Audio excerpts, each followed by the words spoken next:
This is Unit 3, our first part of cell signaling. Cell signaling is just a fancy word for talking about cell communication, so we can use those two things interchangeably. Cells communicating with each other is essential. Any kind of multicellular organism obviously is going to have those cells communicating with each other in order to see the whole organism do what it's supposed to be doing, and of course that communication has to be by chemical means.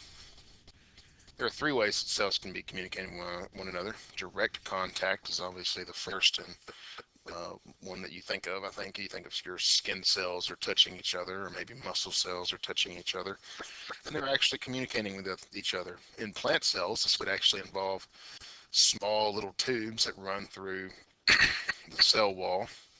And these little tubes are called plasmodesmata, and they there's a plant cell here, and these little tubes that run between the cells, and they just can communicate through that. Having the cell wall does change things a little bit. So plant cell, and I think it's important to also understand plant cells do have communication.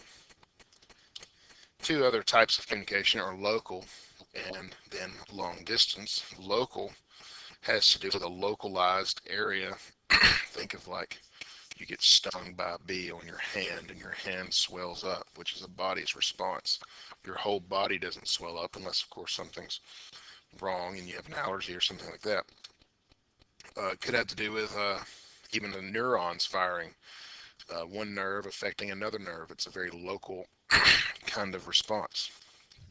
And then long distance is where you have one cell communicating with another cell on a completely opposite end of the body or some other part of the body. This can be in one of two ways. This can be a signaling chemical called a hormone. Hormones go into the blood and travel throughout the body to reach their intended target. Here's a picture of that here, some sort of endocrine gland, a pancreas or the hypothalamus or the thyroid or any number of glands, and they release their chemical into the blood. That chemical goes to a target area and then triggers some sort of response. It could also be a pheromone. Pheromones are chemicals that travel through the air. Think of animals like a dog smelling other dogs' pee on the fire hydrant. Why are they doing that? Because this is how they communicate. It's how they understand their world. They can smell, they can tell if another dog has been there. They can tell if another dog's ready to mate. There's a lot of things that they can tell through smelling pheromones. This guy, Earl Sutherland, in 1971 discovered what is called the signal transduction pathway.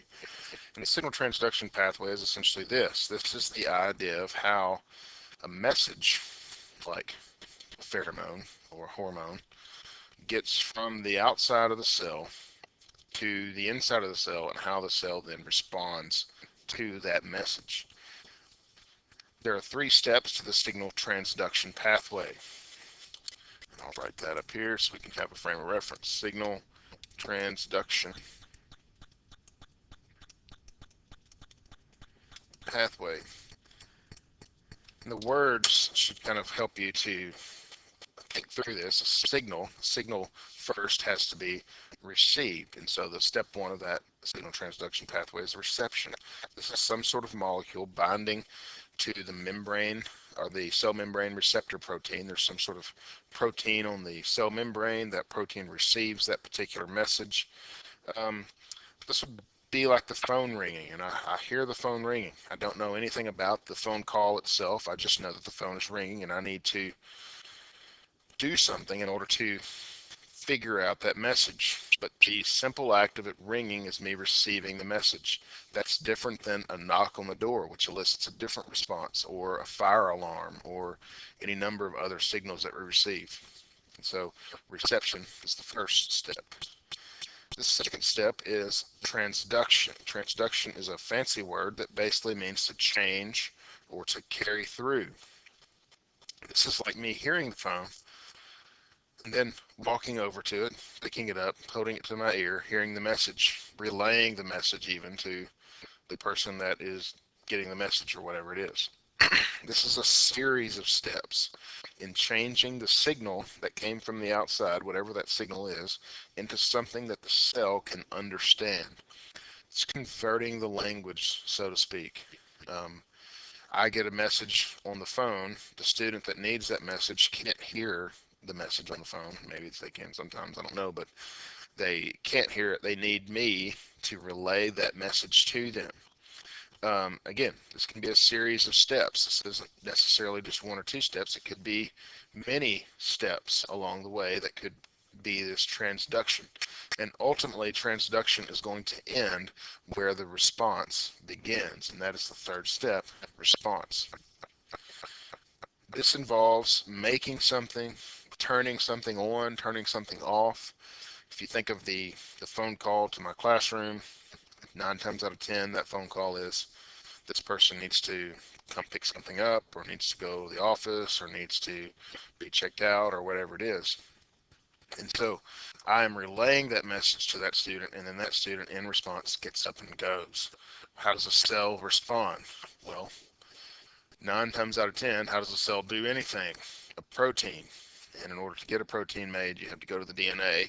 And so usually that response is going to be involving, it's in the DNA, it's going to be involving making a protein in order to do a particular task in the cell. Now we have a name for these signals that are received. It's a generic term, but it is a technical term, and it is called a ligand. L-I-G-A-N-D, ligand. And this, again, is a general term for a signal molecule. This is the thing that binds to the receptor protein, causes that receptor protein to act in some way in order to elicit a response. That is what you see here. This little signal molecule binds to this protein. This protein, if you'll see, is acting like a gate. Well, when the signal molecule binds to it, that gate opens. If you go back to this one, what happens? Well, the signal molecule binds, this protein does something to cause this protein to do something to cause this protein to do something. How do proteins do anything? Well, remember, how are they functioning? It has to do with their shape. And so in this case, the signal molecule causes the protein to change shape, and that change of shape elicits a response, and we call that a conformational shape change. The receptor protein sets in motion the transduction pathway by changing its shape in some way.